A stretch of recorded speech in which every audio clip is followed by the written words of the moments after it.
তো গাইস আপনাদের মধ্যে আরেকটা নিউ জিনিস নিয়ে আসলাম। জিনিসটা হলো দোতারা দেন।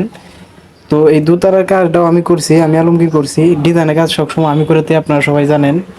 তো আজকে নিউ একটা কাজ করলাম, সেটা হলো দোতারা।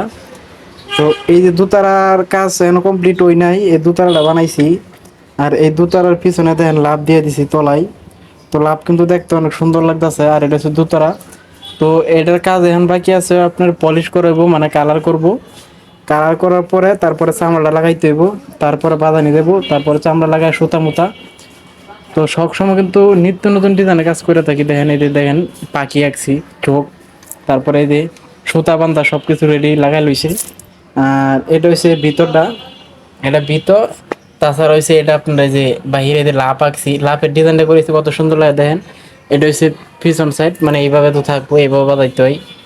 তো এটা হচ্ছে দোতারা। তো দোতারার ভিডিওটা যদি আপনার কাছে ভালো লাগে, সবার কাছে যদি দোতারার ভিডিও ভালো লাগে দোতারা, তো অবশ্যই শেয়ার করবেন যাতে অন্য কেউ দেখতে পারে। আর কমেন্টে জানাইবেন যে দোতারাটা কেমন হয়েছে, দেখতে কেমন লাগতেছে। কমপ্লিট হয়ে যাওয়ার পরে মানে দোতারাটার কাজ কমপ্লিট হইলে তারপরে আমি আবার দেখাবো যে দোতারাটা কেমন হয়েছে বা কেমন দেখা যায়। কালার টালার দিলে, কালার লাগাইলে, তারপরে আপনার চামড়া লাগাইলে তখন সবার আবার দেখাবো। তো এই হলো দোতারা। তো সবাই ভালো থাকেন, সুস্থ থাকেন।